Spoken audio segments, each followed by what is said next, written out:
కొందరు తమ చుట్టూ ఎవరున్నారనే స్పృహ కూడా లేకుండా ప్రవర్తిస్తూ ఉంటారు. మరికొందరు ఎక్కడున్నామనే విషయాన్ని పట్టించుకోకుండా తమకు ఇష్టం వచ్చిన విధంగా ప్రవర్తిస్తూ ఉంటారు. రైళ్లలో జనం మధ్య యోగాసనాలు, పిచ్చి పిచ్చి డాన్సులు చేయడం వంటి విచిత్రమైన పనులన్నీ చేస్తూ ఉంటారు. ఇలాంటి ఘటనలకు సంబంధించిన వీడియోలు సోషల్ మీడియాలో వైరల్ అవుతూ ఉంటాయి. తాజాగా ఇలాంటి వీడియో ఒకటి తెగ వైరల్ అవుతోంది.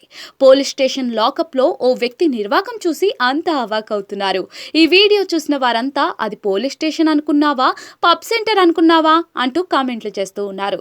సోషల్ మీడియాలో ఓ వీడియో తెగ వైరల్ అవుతోంది. పోలీసులు ఓ వ్యక్తిని అరెస్ట్ చేసి స్టేషన్ కు తరలించారు. చివరకు అతన్ని లాకప్ లో పెట్టారు. రాత్రి వేళ ఓ కానిస్టేబుల్ అక్కడ కాపలాగా ఉన్నాడు. అయితే ఆ సమయంలో ఉన్నట్టుండి ఓ తమాషా సంఘటన చోటు చేసుకుంది. కొందరు పోలీస్ స్టేషన్ వద్దకు వెళ్లి ఆవరణలో నిలబడ్డారు. అంతటితో ఆగకుండా లాకప్ లో ఉన్న ఖైదీని చూసి బయట డాన్సులు చేయడం స్టార్ట్ చేశారు.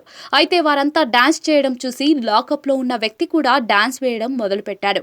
ఇలా బయట ఉన్నవారు లాకప్ లో ఉన్న వ్యక్తి డాన్సులు ఇరగదీశారు. ఎక్కడ ఎప్పుడు జరిగిందో తెలియదు గానీ ఈ వీడియో ప్రస్తుతం సోషల్ మీడియాలో తెగ వైరల్ అవుతోంది. ఈ వీడియోపై నెటిజన్లు వివిధ రకాలుగా స్పందిస్తూ ఉన్నారు. పోలీస్ స్టేషన్లో డాన్స్లేంట్రా నాయనా అంటూ కొందరు, వీడికి పోలీస్ చేతిలో ఇంకో రౌండ్ తప్పదనుకుంటా అంటూ మరికొందరు వివిధ రకాల ఎమోజీలతో ఇంకొందరు కామెంట్లు చేస్తున్నారు.